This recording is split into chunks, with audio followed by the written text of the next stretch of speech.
Esta agencia de noticias Nuevo Siglo, transmitiendo en vivo desde la ciudad de Minatitlán, Veracruz, este día martes 18 de noviembre del 2020.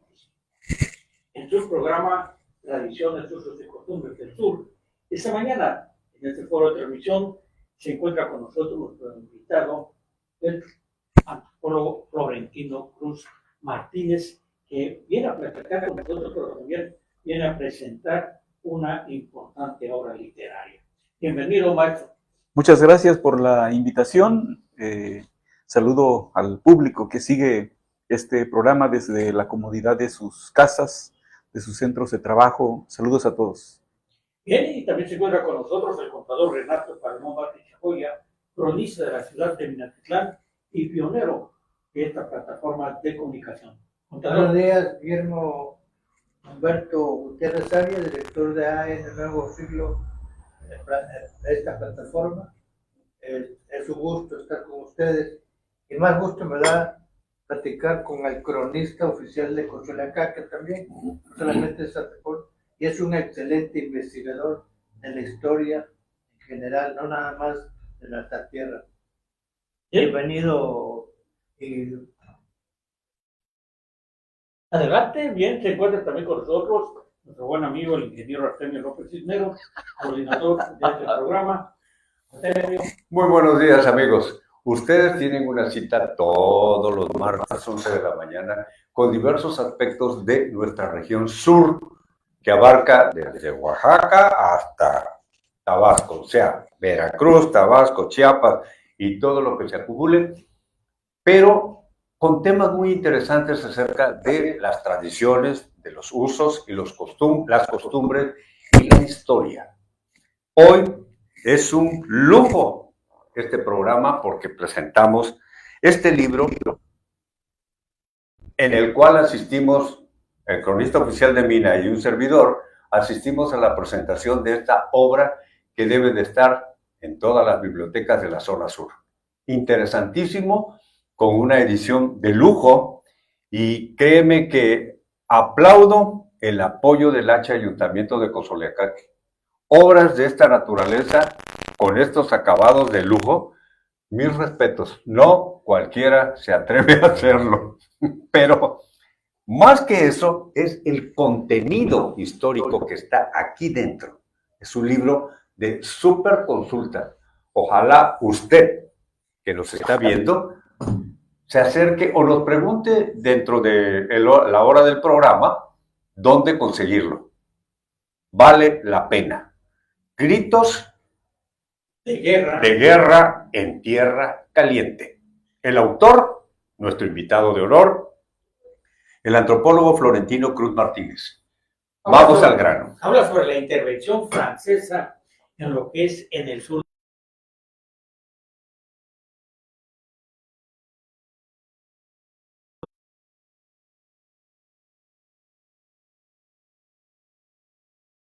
Pacífico hay una tierra caliente. La zona de Guerrero. Tierra Guerrero. Entonces, Michoacán. Colinda la tierra, por eso. Pero en este caso estamos hablando, sí, pero allá no hubo intervención francesa, así que estamos hablando del sur de Veracruz. Adelante, amigo. A ver, tengo una pregunta interesante para ti, ¿no? Para mí, yo la consideré interesante. ¿Cuánto tiempo te llevó realizar este importantísimo trabajo? Bueno, vamos a empezar mencionando que hace un mes la ciudad de Cozoleacaque celebró el 162 aniversario del combate del arroyo de Totoapan. Se realizó un acto cívico, un desfile cívico-militar, se llevó a cabo también un evento llamado la popada más grande del mundo. Se elaboraron y distribuyeron 2.400 litros y se escenificó el combate del arroyo de Totoapan utilizando como fundamento histórico esta obra que el día de hoy estamos presentando, Gritos de guerra en tierra caliente. Efectivamente, como comentaba el contador Renato, nuestro país pues tiene tierras calientes por ambas costas, por ambos océanos, pero el subtítulo del libro precisa el área geográfica al cual nos referimos, la intervención francesa en el sur de Veracruz. Y abordamos este tema porque estaba pendiente de ser analizado por parte de historiadores, de antropólogos. Es un periodo muy corto en nuestra historia regional, apenas 2 años, 1862, 1864, en el que se efectuaron 4 combates en nuestra región. Es un periodo muy breve, pero muy cruento, un tema que nos apasionó mucho, que invertimos 11 años en su investigación. Desde luego, no de manera exclusiva, robándole horas al sueño, trabajando los fines de semana, en los periodos festivos, en los periodos vacacionales, era cuando tomábamos la pluma y nos poníamos a sistematizar la información que pacientemente consultamos de archivos en línea, de hemerotecas, mapotecas, fototecas y de todos los acervos históricos del país que fueran de utilidad, que tuvieran algún documento que enriqueciera la elaboración de este libro. Incluso el año antepasado, en septiembre de 2024, hubo la necesidad de consultar un par de archivos en la ciudad de París, porque la idea no es solamente mostrar la versión mexicana de estos acontecimientos históricos, sino también la versión francesa. ¿Qué opinaban los almirantes, los oficiales, los generales? Y así tuvimos la oportunidad de consultar el archivo histórico de la defensa en el castillo de Vincennes, donde se guardan los reportes que quincenalmente los mariscales de Francia enviaban al ministro de guerra. Y consultamos también el archivo de Pierrefitte-sur-Seine, donde se encuentran digitalizados los expedientes de los oficiales franceses que participaron en lo que ellos llaman la expedición a México y que por su conducta, por su valor, recibieron el reconocimiento de la Legión de Honor. Allí consultamos expedientes. Con toda esta información pudimos concluir desde la sala de lectura Luis XIV del Castillo de Vincennes esta obra. Y luego se invirtió 1 año para que el ayuntamiento de Cozolecaque pudiera editar este libro. Se eligió a un buen equipo de diseño editorial que se encargó de formar los textos, formar las imágenes, hacer las instituciones para imprimir con el permiso correspondiente. Hay instituciones como la Fototeca de Lina, como el Archivo General de la Nación, como el Archivo General del Estado de Veracruz, que piden que en la publicación de una obra se firmen convenios, se gestionen los permisos para poder ilustrar este trabajo.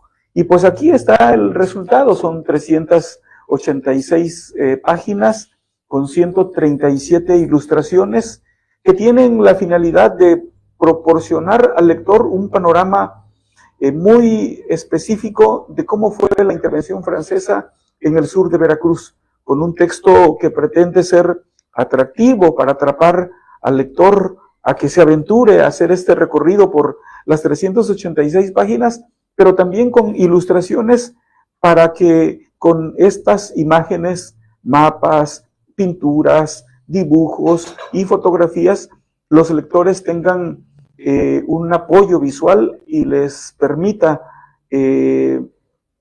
imaginar, concebir cómo fueron estos enfrentamientos en el sur de Veracruz hace 162 años. Mencionaste algo muy importante, que es la clave de todo excelente escritor e historiador.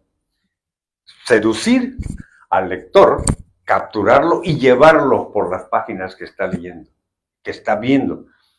Tu obra no nada más tiene imágenes en blanco y negro, porque en aquellos tiempos pues no existía todavía en forma un proyecto fotográfico ahora sí, de lujo, pudiera decirse.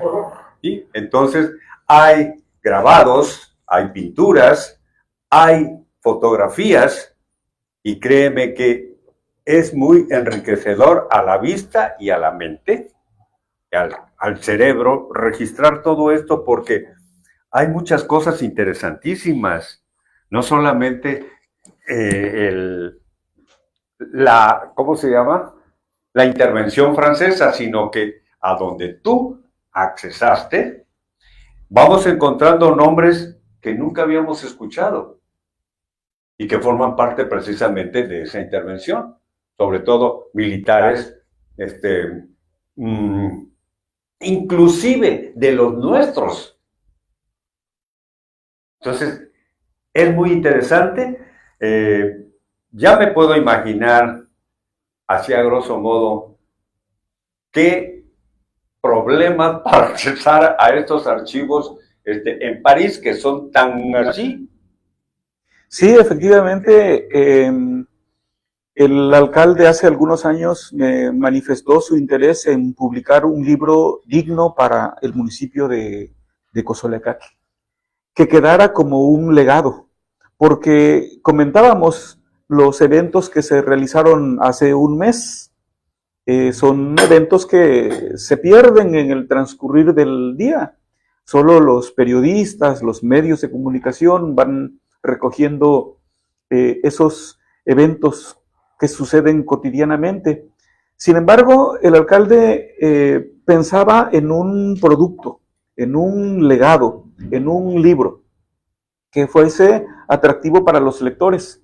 Entonces yo le comentaba que tenía a punto de concluir un trabajo muy completo sobre la intervención francesa en el sur de Veracruz, un tema poco abordado por mis colegas antropólogos, historiadores, breve pero cruento, como ya comentábamos hace unos minutos. Y le comenté que pues se necesitaba ir a París para consultar un par de archivos. Contamos con el apoyo para poder realizar este viaje y efectivamente los directores de los archivos en Francia son sumamente ordenados, muy amables, nos permitieron el ingreso, pero nos decían, ¿y qué expediente necesitas consultar para tenerlo preparado? Entonces, poder decir exactamente qué expediente se necesitaba consultar por las limitaciones con el francés, pues fue sumamente complicado. Afortunadamente, con una red de amigos, pudimos decir, necesito consultar tales y tales expedientes que nos parecen importantes para concluir este libro. Quiero mencionar que fue de gran ayuda un libro que hace muchos años publicó un gran historiador mexicano, Ernesto de la Torre Villar, que realizó una estancia en París y se dedicó a ordenar precisamente los informes que los mariscales franceses enviaron a su ministro de guerra. Y entonces decía, en tal fecha el general Forey informó al ministro Random de la formación de la contraguerrilla con el capitán Stroehling al frente.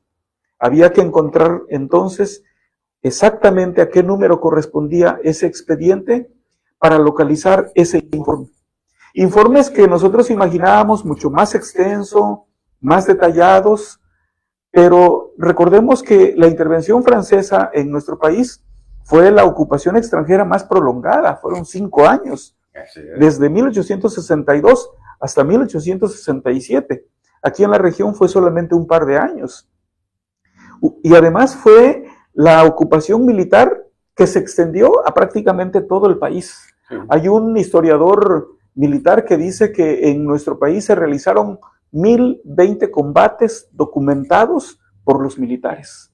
Entonces, contra los franceses. Contra los franceses. Entonces, una inmensidad de información que había que especificar el expediente para no perdernos, para no naufragar en ese mar de documentos. Bueno. Y efectivamente encontramos los informes que nos permitieron concluir esta obra. Fui afortunado porque conté con el apoyo del doctor Antonio García de León, jaltipaneco, un gran historiador, lingüista y jaranero, que con gusto me apoyó haciendo la traducción de estos informes. Porque tú ya nada más decías, ¡hola, la! Y ahí murió.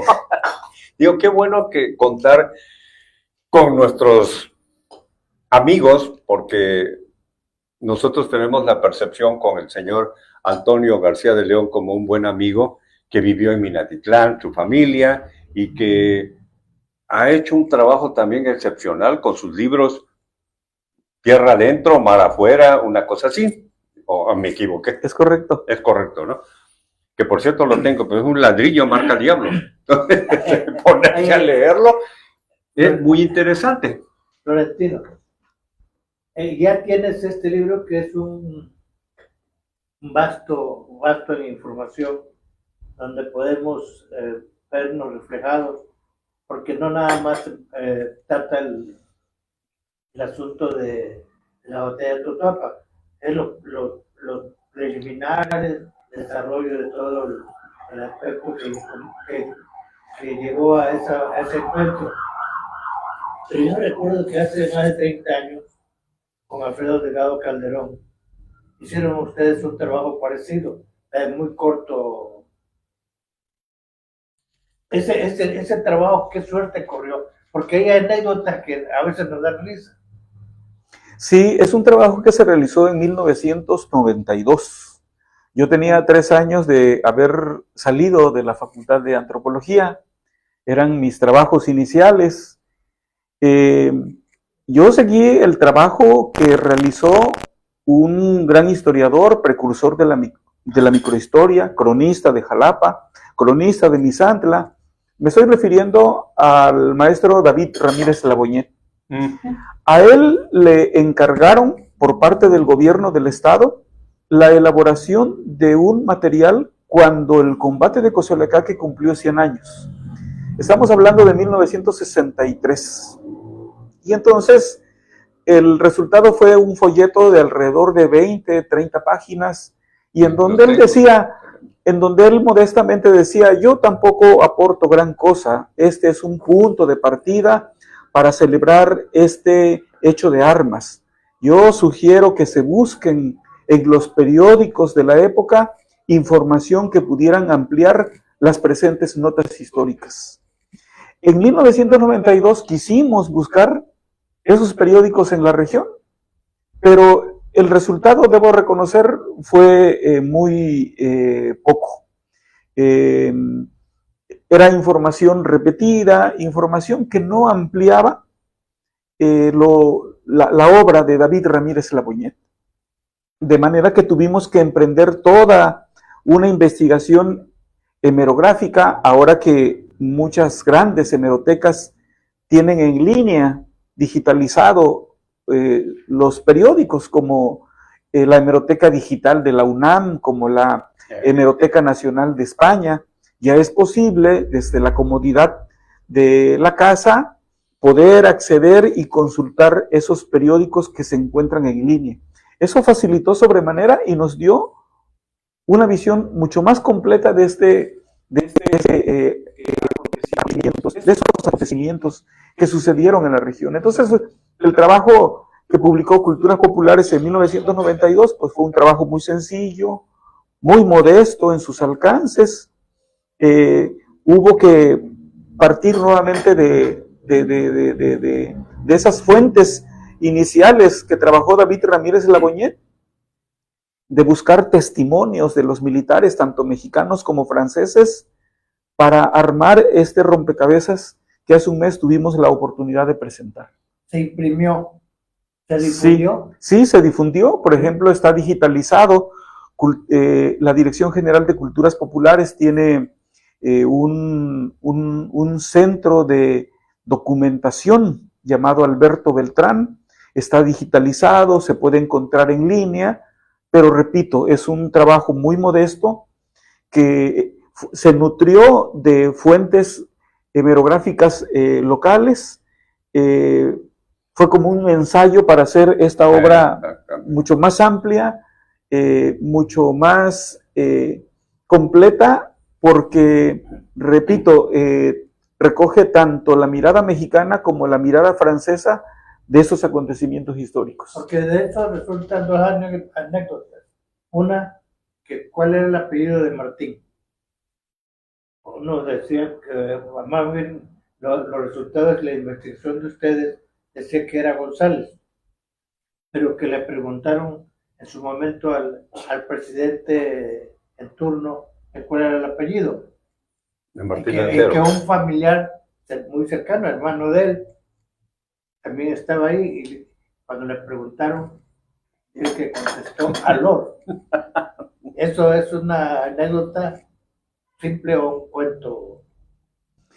En la ciudad de Cozoleacaque hay una calle que se llama Martín Alor, y muchos de mis paisanos se preguntan ¿Quién es? por qué lleva el apellido Alor.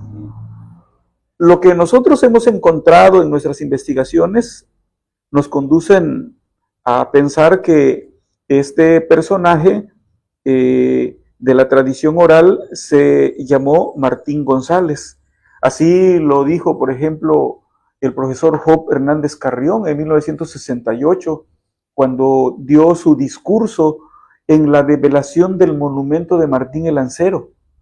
Y así hay otros testimonios de don Carlos Fortier, por ejemplo, que relató a un periodista de la opinión, a Adán Cruz Piñón, de que el personaje se apellidaba Martín González. La explicación es de que la clase política se apropia de algunos elementos de la historia para reforzar o legitimar su poder. Con evidencias aquí demostramos que el personaje se llamó Martín González. Y yo creo que es importante la aparición de este libro porque precisamente todas esas anécdotas mal contadas, todas esas interpretaciones se caen con este libro. Este libro trata de desmitificar a los personajes, darles su dimensión humana, con base en las evidencias históricas que hemos encontrado. Y documentos. Y los documentos. Yo crecí escuchando a los ancianos en el parque de Cozoleacaque diciendo, por ejemplo, que en el arroyo de Totoapan estaba enterrado el cañón. Y uno de ellos, don Joaquín Montalvo, me decía que pues él se subía a lo más alto del cañón y desde allí se echaba sus clavados.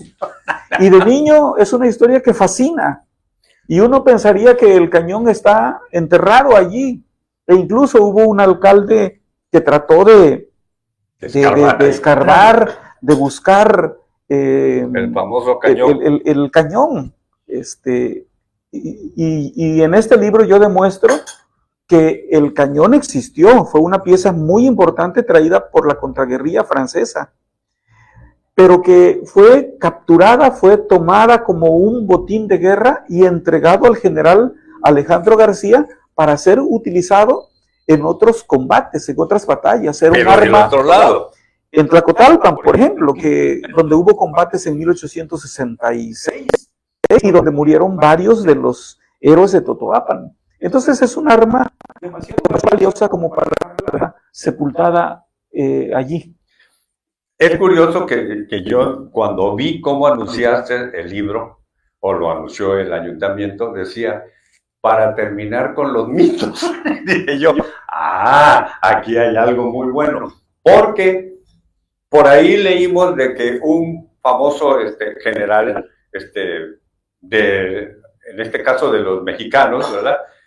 Para poder utilizar el cañón, pero en contra ahora de los franceses, una vez recuperado, encendía la mecha con el puro que estaba fumando. Y dicen, por favor. Eso lo relata Sebastián y Campos, que fue capitán y que escribió sus memorias. Es una de las obras fundamentales que escogió David Ramírez Laboñet para hacer su primera investigación. Y por fortuna sabemos los nombres de quienes participaron en esa escena. Estamos hablando del teniente Manuel Rosso, nativo del puerto de Veracruz, apoyado por el sargento Vidal, por el sargento Vidal García, al parecer vecino de Acayucan, quienes formaban parte del famoso batallón Zaragoza, formado Sí. en Minatitlán con hombres de los municipios de toda esta región. Entonces el combate por la pieza de artillería en el fondo de la barranca o arroyo de Totoapan se dio. Yo creo que es posible que tuvieran tabaco. Recordemos que era una región infestada por reptiles y una de las formas de poder alejar a los reptiles es precisamente con el tabaco. Eso hasta hace algunos años la tradición oral, la memoria de algunos ancianos lo relataba. Hay que llevar siempre una hoja de tabaco, un puro o un cigarro si uno anda en el monte, porque eso ahuyenta a los reptiles. Es probable que como militar tuviera un puro. Recordemos que había un intenso comercio entre Minatitlán y los Tuxtlas, que siempre ha sido una zona donde se ha cultivado y comercializado el tabaco. No es un producto extraño, pues, para nuestra región. Definitivamente sí. No lo es. ¿Qué otro mitin, otro pues, misterio sale a aclararse con tu obra? Yo creo que la participación de Martín el Lancero. No es el joven de 17 años que con su lanza mata al artillero francés y que arrastra con su mula al cañón hasta el centro del pueblo, como lo relató don Carlos Fortier Herrera en 1963.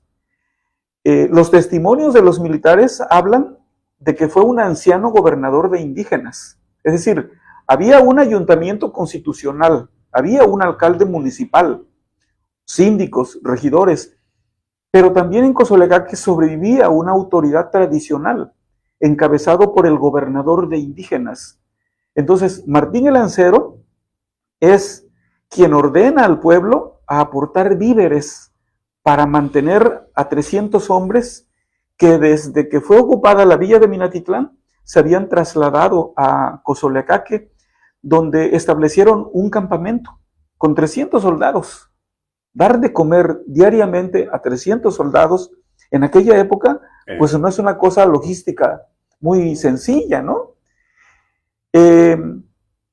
Ordenó hacer emboscadas en el camino real por donde tenían que pasar la caballería francesa. Dispuso también que brindaran vigilancia permanente al teniente coronel Francisco Carrión, que dirigió el combate, para estar monitoreando el movimiento de la contraguerrilla francesa, para dar la voz de alarma en caso de que la contraguerrilla se estuviera moviendo hacia el camino real para desplazarse a Cozolecaque y otros pueblos. Y a la hora del combate, dispuso Martín González el Lancero que con 50 hombres participaran en el combate. Oferta que el teniente coronel Carrión mantuvo en reserva, porque pues eran personas del campo, no acostumbradas al fuego. Dispuso que se mantuvieran ocultos y en vez de desmoralizarse, el combate duró aproximadamente 3 horas. Pues en ese transcurso ya no eran 50 hombres, sino 300 hombres que estaban a la espera de alguna orden del teniente coronel Carrión, y efectivamente Carrión, ya a punto de derrotar a la contraguerrilla francesa, una vez que el capitán Dubos fue herido por una bala en el pecho, llamó a la reserva de los indígenas de Cozolecaque, a las fuerzas nativas de Martín el Lancero, para que se sumaran en apoyo a los republicanos, y fue así quienes buscaron a los contraguerrilleros prófugos y con sus armas, rifles recortados, machetes, lanzas, pues ahuyentaron, pusieron en fuga a la contraguerrilla francesa, que tuvo que refugiarse en Minatitlán. De las cosas importantes también que tú te encuentran aquí en este libro, cómo escenificas precisamente valiendo la redundancia, los escenarios de nuestras ciudades. Ni Acayucan, ni Jaltipan, ni Cosolia, ni Mina, ni Nachital eran llanos, eran terrenos escarpados, y aquí lo mencionas, siempre hay cerros en donde se posicionaban precisamente las fuerzas para poder vigilar lo que tú acabas de mencionar. Entonces, es muy interesante ver todo esto, y me llama la atención algo. El Cerro de la Malinche que se encuentra en Jaltipan, ¿todavía persiste o fue devastado? Bueno, son... Que lo mencionas. Son tres puntos que quisiera hacer antes de contestar a esta última pregunta. Otro mito que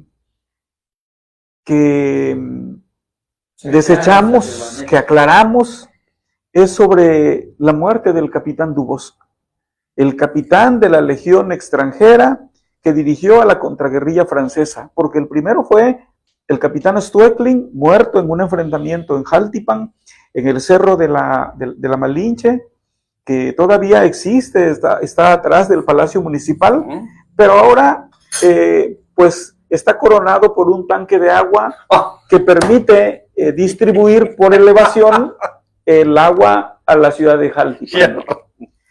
Bueno, entonces el capitán Dubosc en realidad no murió en el combate. Participó en Oaxaca, donde se encontró con Francisco Carrión, participó en un combate en Saltillo. Al término de la intervención francesa se embarcó a Argelia y murió en una ciudad de Francia, en Saint-Servan. Logramos encontrar incluso su acta de defunción en el archivo de Pierrefitte-sur-Seine, y esto le llamó mucho la atención a un ingeniero amante de la historia francesa en México, el doctor Gabriel Aubinet, que en 1992, cuando se hizo el libro que usted mencionaba, precisamente me cuestionaba: ¿y qué pasó con el capitán Dubosc? ¿Murió? Yo he encontrado información de que sobrevivió y regresó a Minatitlán. Y efectivamente, herido en el pecho, regresa a Minatitlán. Bueno. Participa en otros combates, como hemos comentado, y muere en Francia en 1910 a los 84 años de edad. Le llamó la atención al doctor Gabriel Aubinet que haya encontrado incluso el acta de defunción para dar respuesta a esa pregunta que hace muchísimos años formuló. ¿Sí? Entonces son como los mitos que se aclaran a la luz de las fuentes históricas, ¿no? Bien. Ahora bien, con este libro hay un capítulo inicial en donde pienso en mi lector que me va siguiendo y lo invito a hacer un recorrido por la región, allá por los años de 1860. Así es. No hay más camino que el camino real que viene de Tabasco, pasa por Minatitlán, llega a Cozoleacaque, prosigue a Oteapan, Chinameca, Jaltipan, Acayucan, y de allí se puede subir hacia Tlacotalpan por el río San Juan. Y no hay otro camino fluvial importante que el río Coatzacoalcos. Entonces son como que los escenarios, las vías de acceso a esta región selvática, y los pueblos son pequeñas aldeas, como los franceses lo relatan. Yo me apoyo en los testimonios de los viajeros franceses para mostrar pues cómo eran nuestros pueblos, para hacer un recorrido por todas estas poblaciones antes de que se convirtieran en teatros de guerra. Aparte de ello, fue más atrás, porque mencionas aquí la ruta interoceánica prácticamente fluvial, terrestre y a pie, que sale de Nueva Orleans, del puerto de Nueva Orleans, llega a Mina en barcos de vapor, se demoran 13 días para hacer un recorrido, lleva hasta el Xúchil, entran a Mina, llegan al Xúchil, de ahí en diligencia o en otro tipo de traslados, o sea, caballo, mula o qué sé yo, para llegar hasta San Francisco, California. Entonces, tú también lo mencionas aquí, y eso es muy importante porque corrobora parte de lo que ya más o menos teníamos en saber. Sí, los franceses se apoderan de Minatitlán para controlar la aduana, al igual que se apoderan del puerto de Tampico con la misma finalidad.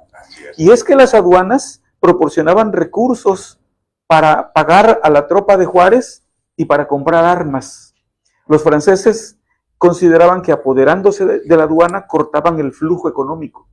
Pero también dejo entre líneas la posibilidad de que los franceses ocupan la región precisamente con miras de establecer la comunicación transoceánica, la comunicación interoceánica, vía la construcción de un ferrocarril, vía navegando por el Coatzacoalcos hasta donde fuera posible, porque la construcción del ferrocarril también, la construcción del ferrocarril en México también inició cuando los franceses ocupan el puerto de Veracruz. Ellos quieren tener una vía de comunicación rápida, eficiente a la Ciudad de México. Y la única manera era mediante la construcción del ferrocarril. Por supuesto, la contraguerrilla mexicana bloqueó esa iniciativa, saboteó, porque era parte de la resistencia republicana. El ferrocarril Veracruz-México se va a hacer posterior a la intervención francesa, pero ellos tenían esa mirada. E incluso ellos empezaron a construir los primeros tramos. Es probable que este famoso capitán Stoecklin, un capitán suizo, haya llegado al puerto de Veracruz como un ingeniero que trabajó en la construcción del ferrocarril México-Veracruz, Ciudad de México. Y después, por sus dotes militares, lo hayan puesto como comandante de la contraguerrilla de Tierra Caliente, luego revelado por el terrible coronel Dupin. Pero Stoecklin acepta esa misión especial de comandar la contraguerrilla francesa que se apodera de Minatitlán. Florentino, yo encuentro muy atractivo los relatos, la descripción, y si tienen alguna duda del contenido interesante que tiene Gritos de Guerra en Tierra Caliente de Florentino Cruz Martínez, le voy a dar un dato. Durante la intervención francesa, la aduana de Tampico y de Minatitlán eran las que mayor recursos aportaban al movimiento, más bien al gobierno de Benito Juárez. Esto es muy importante, quiere decir que el desprecio que hicieron a la celebración del bicentenario del puerto fue una ocasión desperdiciada. Era tan importante que era junto con Tampico los que más contribuían a la causa de Benito Juárez. Era tal la importancia del puerto de Minatitlán. Bueno, la ignorancia a veces te lleva a eso, o la falta de ganas de hacer las cosas. Y créeme que estamos ya por terminar el horario que tenemos para esta importantísima presentación del libro de nuestro querido amigo Florentino Cruz Martínez. ¿Podríamos contar con tu presencia la próxima semana para continuar con esto? Sí, por supuesto. Sí, Está. Por supuesto, y yo solamente quiero agregar a lo que comenta el contador Renato. Efectivamente, los franceses tenían toda la visión. Había que establecer 3 puertos en la costa del Golfo. Ya tenían su cabeza de playa, la joya de la corona, el puerto de Veracruz. Pero querían un puerto en el norte, Tampico, y querían un puerto en el sur, Minatitlán. Minatitlán. Sí, Coatzacoalcos todavía no existía como asentamiento. Sí. Entonces ellos tenían perfectamente claro qué es lo que querían hacer. De allí la importancia de estos puertos en el Golfo, porque serían 3 rutas para poder comunicarse con la Europa de aquellos tiempos. Pero no solamente eso, sino desglosa por qué era importante, de dónde vienen los recursos. No solamente nos dice, eran lo más importante, no. Dice de dónde vienen los recursos de las aduanas, sobre todo la de Menadichán. Así es. Bien, los amigos de la red, el tiempo se nos fue en esta interesante plática con la presentación del libro Gritos de Guerra en Tierra Caliente del maestro Florentino. Afortunadamente vamos a contar con su presencia la próxima semana. Los invitamos para que nos acompañen. Agradecemos a don Pedro Miguel Azar, dice buenos días, saludos y bendiciones, amigos, muchas gracias. El doctor Gutiérrez, que está participando mucho con nosotros, dice buenos días, apreciados doctores de la historia, lo que hace la humanidad y cambian los historiadores. Antes lo peor de la historia era la histeria, era una fábrica de sueños, ahora es una fábrica de pesadillas. Bien, pues vámonos porque nos vamos al reciclatrón. Amigos, no olviden que este fin de semana, desde el viernes y sábado, tenemos este compromiso social humano tan importante en nuestra ciudad y en la región en sí, para que acudan al reciclatrón que se va a llevar a cabo los días viernes 21 y sábado 22, en un horario de 10 de la mañana a 5 de la tarde en forma corrida. Ustedes pueden llevar todo esto que ustedes están viendo aquí, lo que están viendo, y un poco más, a la calle Santiago de Chile, esquina con Caracas, Colonia Buenavista Norte. Nueva Mina. ¿No? Nueva Mina. A ver, aquí dice Nueva Mina. Tenéis razón. Nueva Mina Norte, perdón. Y estamos para atenderlos. Por favor, repórtense. Aquí están los teléfonos, 922-100-3672, para que se les informe o ustedes pregunten, oiga, ¿puedo llevar esto? Oiga, ¿se recibe aquello? Etcétera, etcétera. Y para las personas de la tercera edad que tengan en su poder accesorios, equipos de un mayor tamaño y no puedan llevarlos, favor de comunicarse a este teléfono. Si contamos en ese instante con algún vehículo para trasladarlos, con mucho gusto lo haremos saber. Pues nos vamos, gracias por su atención, gracias por su confianza en esta plataforma de comunicación. Guillermo Gutiérrez Arias, agencia de Noticias Nuevo Siglo. Muchas gracias.